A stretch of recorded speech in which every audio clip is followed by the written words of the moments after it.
Ladies and gentlemen, thank you for watching and welcome to English News of Binh Phuoc Radio Television Station and Newspaper, and following are the headlines for today. Singaporean Consul General in Ho Chi Minh City pay courtesy call in Binh Phuoc. Binh Phuoc attracts 5 foreign investment projects in April. Prime Minister met Vietnamese Embassy official community in U.S. National Assembly Chairman Vương Đình Huệ begins Laos visit. And now a detail. Mr. Koh Nhi Sangroy, Consul General of Singapore in Ho Chi Minh City, has paid a courtesy call on leaders of Binh Phuoc province.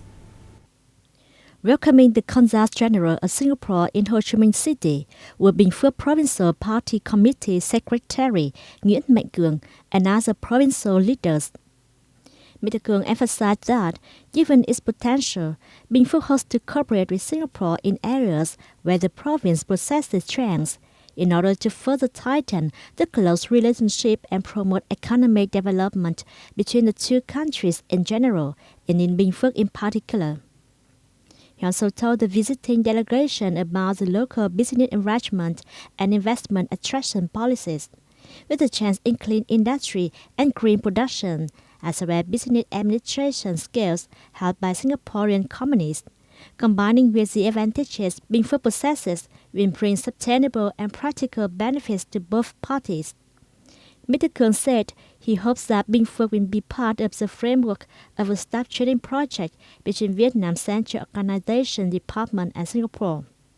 For his part, Mr. Roy Kho emphasized that Singaporean businesses are learning more about Vietnam's business policies now that COVID-19 has been largely brought under control, focusing on the green economy, the digital economy, renewable energy, and solar energy as these are the key areas Singapore plans to invest heavily in over the time to come.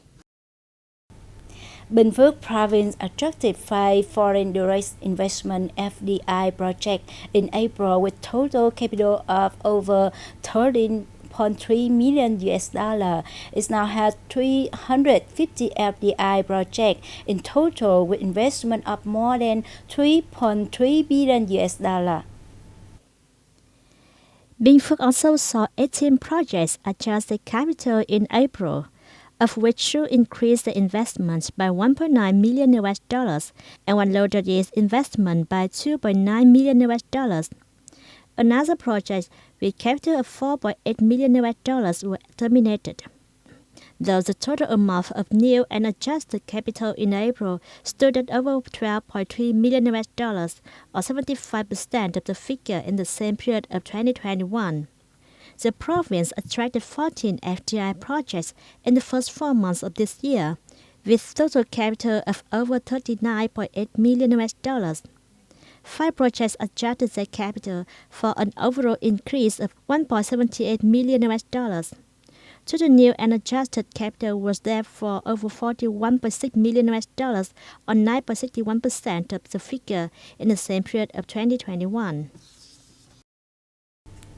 Since the beginning of this year, women union at Olivers in Chân Thành district have put a store into operation selling price stabilized products.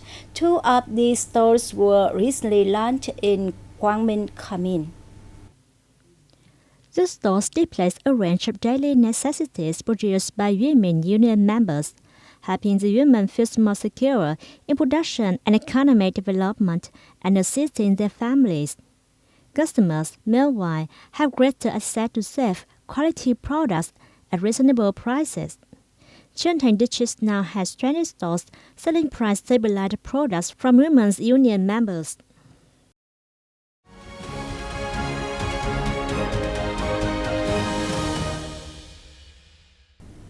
Continues in the working visit to the U.S., Prime Minister Phạm Minh Chính has a number of activities. He met with staff members of the Vietnamese Embassy in Washington, D.C. and representatives from the Vietnamese community in the East Coast of the U.S. on May 14 local time. Visiting the Vietnamese Embassy in Washington, D.C., Prime Minister Phạm Minh Chính hailed the efforts by the embassy in implementing the external policies of the party and state, building and promoting the image of the nation and people of Vietnam to U.S. friends, and contributing to making the Vietnam-U.S. ties more practical and effective. He asked the embassy to promptly implement agreements reached between the two countries during his visit. Meeting representatives from the Vietnamese community in the East Coast of the U.S., the government leader thanked the community for their contributions to the homeland, as well as to the relationship between Vietnam and the U.S.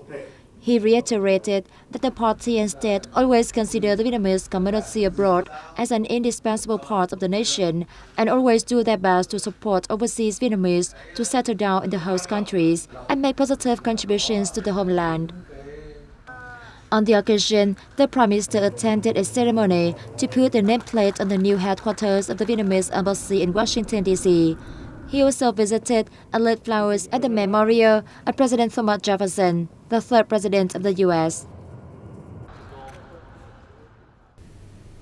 National Assembly Chairman Vương Đình Huệ arrived in Vientiane on Sunday for a 3-day official visit to Laos. The visit reaffirmed Vietnam's consistent policy of giving top priority to and attracting great importance to developing the great friendship, spatial solidarity, and comprehensive cooperation with Laos. National Assembly Chairman Binh Phuoc and a high-ranking delegation of the Vietnamese legislature arrived at the Wat Thay International Airport in Vientiane on May the 15th for a 3-day official visit to Laos. The visit, which is made at the invitation of President of the Lao National Assembly, Say Songphon Phongvinh, is the first official visit to Laos by a senior leader of Vietnam in the Laos-Vietnam Solidarity Friendship Year 2022, and also the first by Huoc as Chairman of the Vietnamese National Assembly. Huoc is also the first foreign parliamentary leader to visit Laos since the country's 11th National Party Congress and the 19 new National Assembly's first session.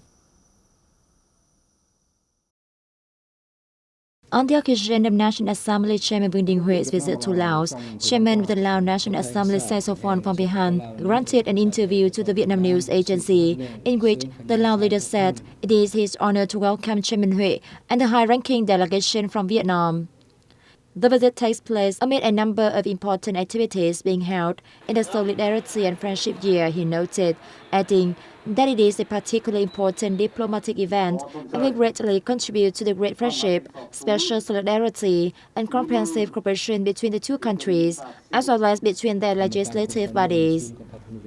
To continue bringing into play bilateral relations and cooperation, the two parliaments will press on with implementing their Memorandum of Understanding on Cooperation between the Lao National Assembly Secretariat and the Vietnamese National Assembly's office, the Lao top legislator said.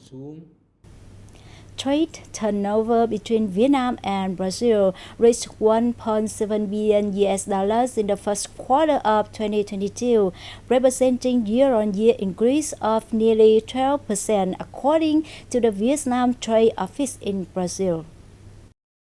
During the first 3 months, Vietnam's export turnover to Brazil was estimated at more than $530 million, up 3.5%, while import value neared $1.2 billion, up 18%. Vietnam's export items to Brazil include phones and accessories, means of transport and spare parts, aquatic products, and rubber.